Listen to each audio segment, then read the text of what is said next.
Hello. Good morning, one and all. The Department of Political Science is going to organize a one-day national seminar on rethinking India's democracy in the new millennium. This is the third seminar in this academic session that is being organized by our department. There was a state-level seminar on corruption in India in the month of August. Then in November we had a two-day national seminar on police and governance in India. And now we are having a one-day national seminar on democracy in India. May I now request our students to kindly offer flowers, bouquet and folder to our dignitaries. First to Honorable Vice Chancellor of our university, Professor Rathanlal Hanglu. Sir.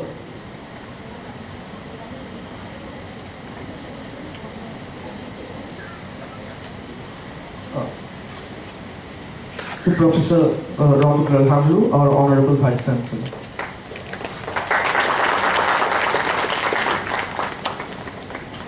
Next to Honorable Professor Balbir Arora, distinguished academician, former professor CPS JNU and also rector Jawaharlal Nehru University, also presently chairperson Center for Multi-Level Federalism. Now I request my student volunteer to offer flower bouquet and folder to Professor Arora.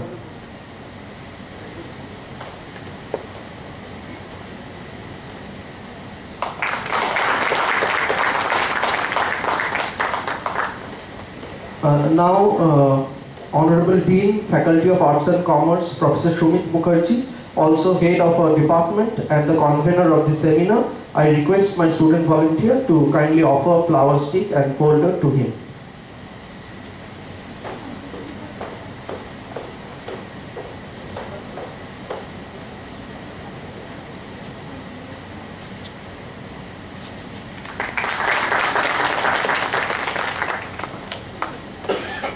May I now request Honorable Dean, Faculty of Arts and Commerce, University of Kalyani, Professor Shumit Mukherjee to kindly offer the welcome address. He is also the head of our department and convener of this national seminar. Professor Mukherjee.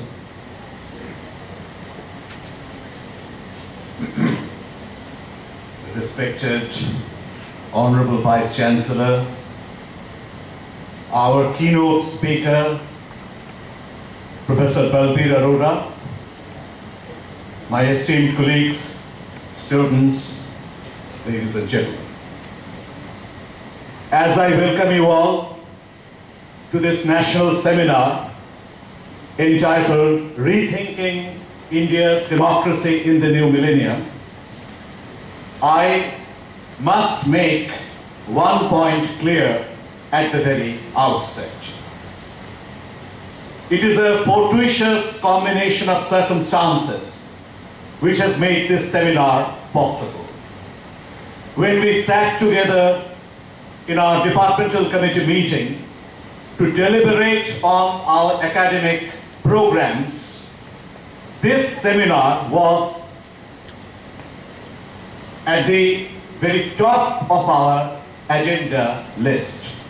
But by a curious combination of circumstances, it so happened that we are holding this seminar last. That means two seminars have preceded it.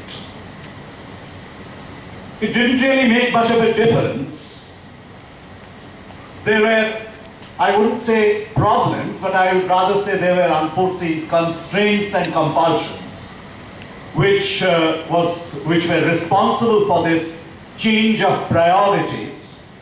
But after two seminars had been hosted, I felt that since a resolution had already been adopted at the departmental committee meeting that a seminar on democracy in India would be organized, it should be held before the end of the academic session, because here the credibility of the department was involved.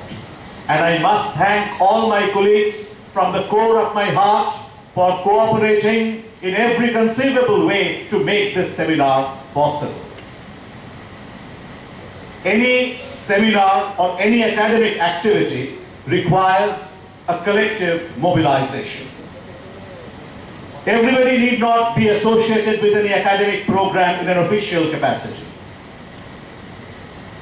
Unofficial services often contribute to the success of a seminar. Even the good wishes or tacit support or patronage figures very prominently in the success of any academic program. So when we talk in terms of any departmental activity, we consider the department in its entirety, where every member is expected to contribute something. And there, I suppose, the good wishes of all my departmental colleagues has made this seminar possible. And here, no departmental head was more grateful to his colleagues than myself. Democracy in India is a topic which requires very in-depth and insightful deliberation. There has been an enormous, or shall I say, phenomenal proliferation of literature on this subject. In fact, every Indian proclaims with a sense of pride, intense pride, that he belongs to the largest democracy in the world. The very fact of belonging to a democratic country is a source not only of pride, but I would say a kind of fulfillment, a kind of self-satisfaction. But it is at the same time an indubitable, incontestable, inescapable fact that our democratic ideal has been besieged. It has been besieged by challenges, numerous challenges, and the greatest challenge is to stand up to these menaces, these menacing forces which are threatening to carry our democracy to ransom. Vociferous tendencies have surfaced in different parts of the country. The question is whether this problem of identity, which has become so prominent in the case of Gorkhaland, Kamtapur, even in Alpha, that who are clamoring for a sovereign Assam, there of course we find manifestations of violence. The Gorkhaland movement, of course, has been characterized by sporadic and intermittent violence, but at least the activists of that movement have not declared war against the state. Of course, there is an undercurrent of violence, but the movement cannot be described or characterized as a violent movement. But violence has two aspects, manifest and latent. While manifestly, of course, violence is not there, but at the latent level, violence is very much there. At any rate, the attack on democracy is perceptible. Even if we rule out of contention the question of violence in case of the Gorkhaland movement, at the same time, it is very much logical to cast doubts on the democratic credentials of the movement. Because apart from the Gorkha Janmukti Morcha, I am talking about the period when the movement had reached its momentum, no other party was allowed to raise its head. All opposition was ruthlessly and summarily eliminated. Today, of course, by compulsions and I would say unavoidable compulsions and constraints, the Generalissimo of Gorkhaland, Bimal Gurum, has been forced to swallow the bitter pill, and Subhash Bhishing has once again made his entry into the hills. But is this acceptance of democracy voluntary, or is it recalcitrant? That is the point to be noted.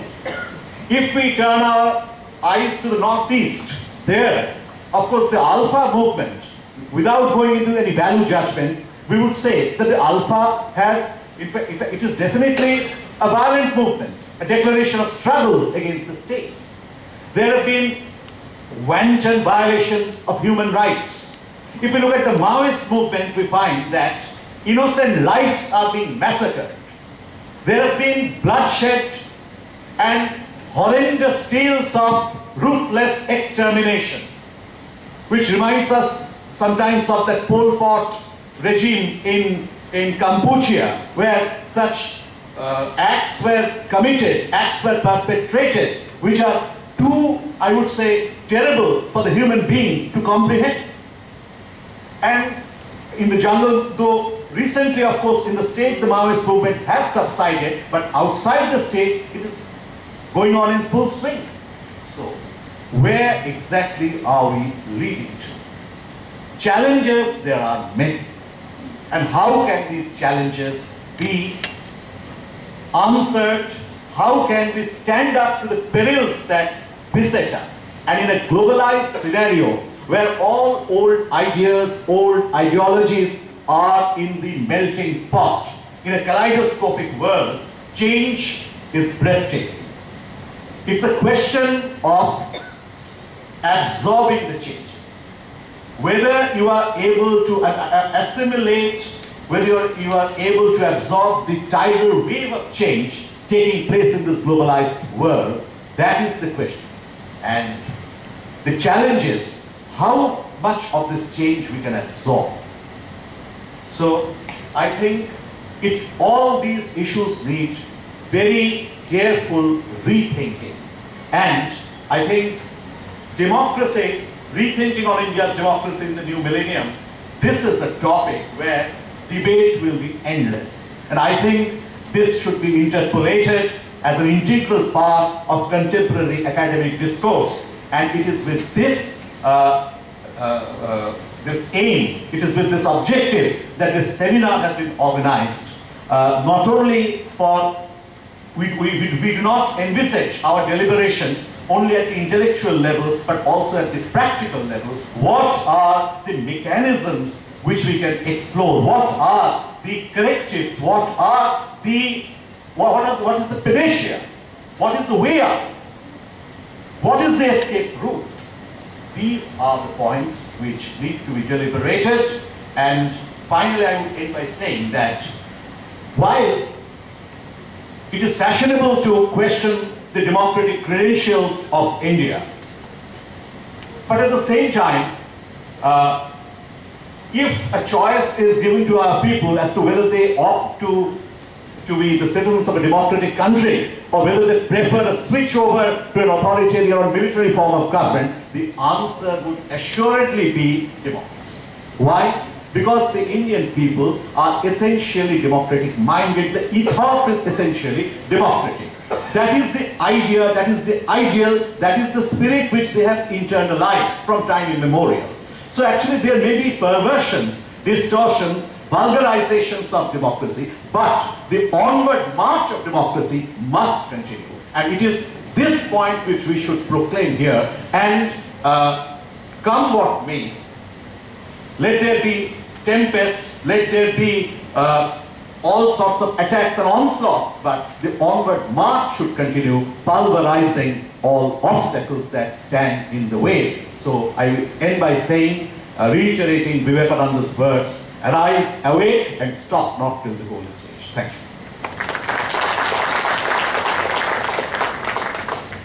Thank you, sir, for your welcome address. Now, our seminar will be formally inaugurated by Honorable Vice Chancellor, sir.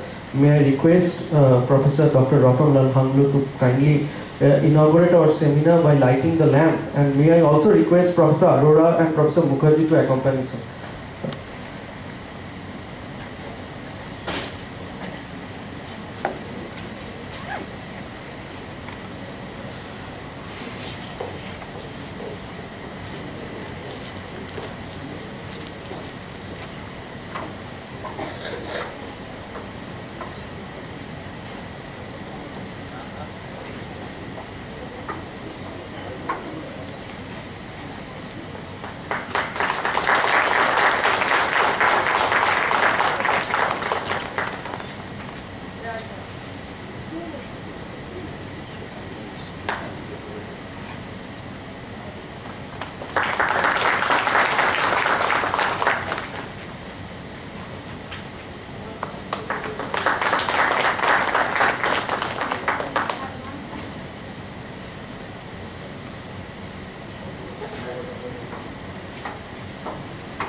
Thank you, sir, for inaugurating the seminar.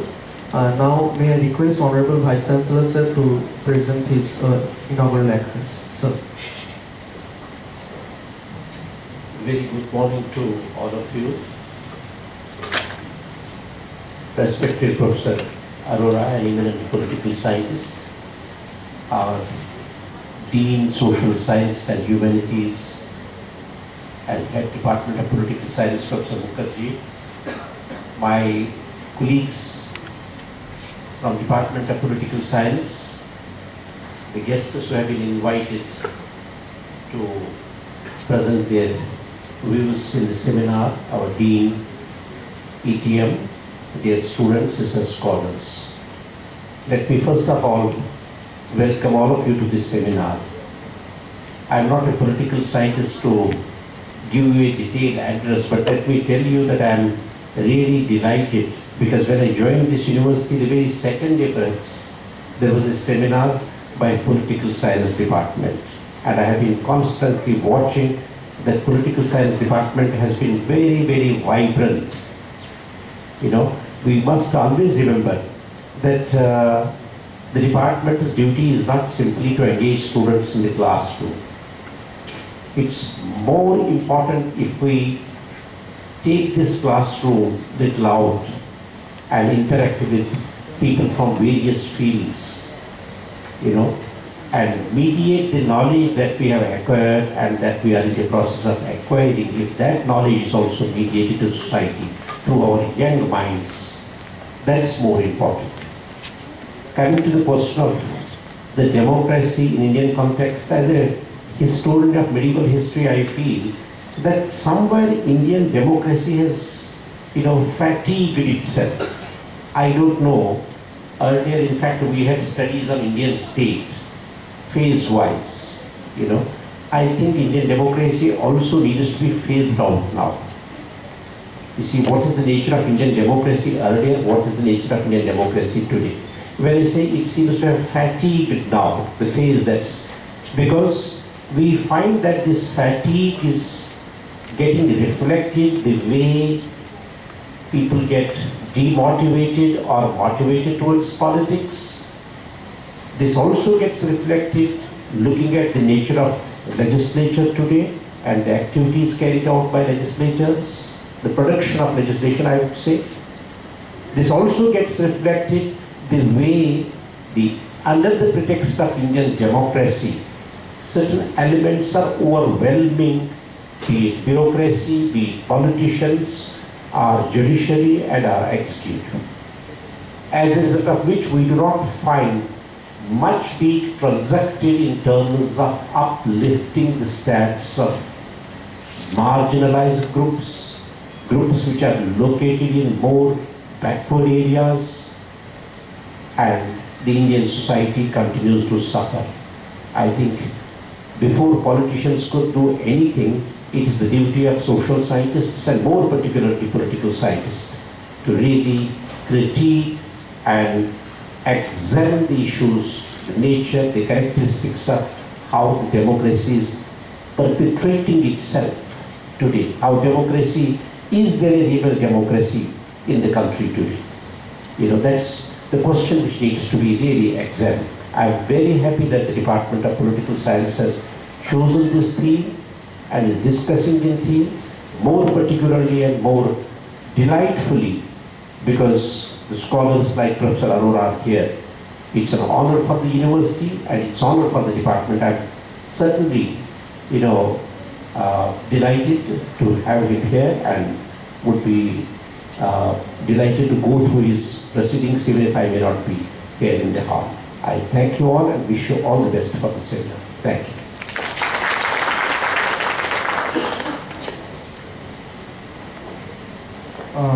Now, we are extremely privileged by this inaugural address of Honorable Vice Chancellor sir, and now we will have our keynote address by distinguished political scientist Professor Dr. Balbir Arora, PhD, Chairman, Center for Multi-Level Federalism and President, Alliance Franchise, New Delhi.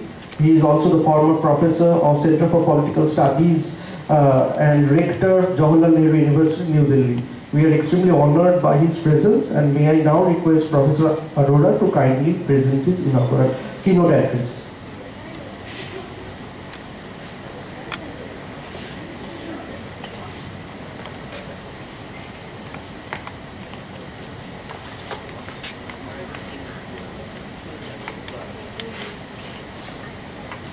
Vice Chancellor, Professor Ratnlal Hamlu, Dean Professor Sumit Mukherjee, the conveners of this seminar, Malashi Mukherjee and Nivedita Saha, my colleagues of the Department of Political Science, fellow panelists and participants in this seminar, students and friends. I think it's a great privilege for me to be here this morning to speak on this theme. And I was just remarking to the Vice Chancellor that this question that we could attempt to answer is around the concept of fatigue. All living organisms are subject to fatigue. Even metals have fatigue. 65 years is a long time. And what I will try to do is to focus on both the strengths and the flaws in the system as it has developed over these last 6.5 decades, with also keeping in mind that where there is fatigue, one also looks for possibilities of renewal from within the system. Is the system capable of throwing up new alternatives, of rejuvenating itself, of rethinking itself, of reinventing itself to meet the challenges of the contemporary world? Because let us remember that systems are devised in a historical context with a given set of persons and a given set of a given state of knowledge. As constitutions grow, the original intent and the contemporary content have to be matched constantly. They have to be reviewed in order to see, because 65 years is a long time, but you have constitutions which are over 200 years old. When you interpret them, you have constantly to see what is the spirit, what is the essence, what are the values which were intended to be put into practice in political life by that constitution. And as an opening proposition, I would say that the Indian Constitution, despite its many amendments, which are often, the number is often exaggerated, has withstood the test of time because it still constitutes a very unifying text for a nation which is pulling in different directions. So what I am going to look at with you and in the next, I was told I could take 40 minutes, look at how democracy is, how Indian democracy, first of all, is to be situated in the global context. In the global context, a recent study showed that in 1941, there were only 11 democracies in the world. In the year 2000, when the new Millennium was born, you had 120 democracies covering 63% of the population.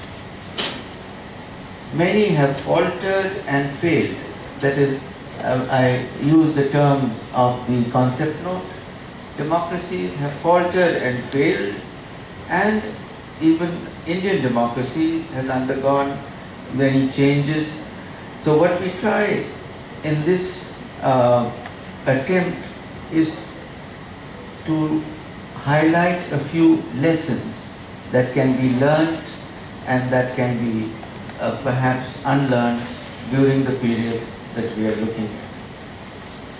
When the experience began, many dictates of conventional wisdom had to be set aside, much to the dismay of democratic theorists who held that there should be a certain level of development before suffrage was extended on a universal basis, and constitutional purists who had a certain idea of what democracy should look like, and that was mainly democracy of the developed white world. And so when India came on the scene as the first federal democracy of the global south, it broke many norms and conventions.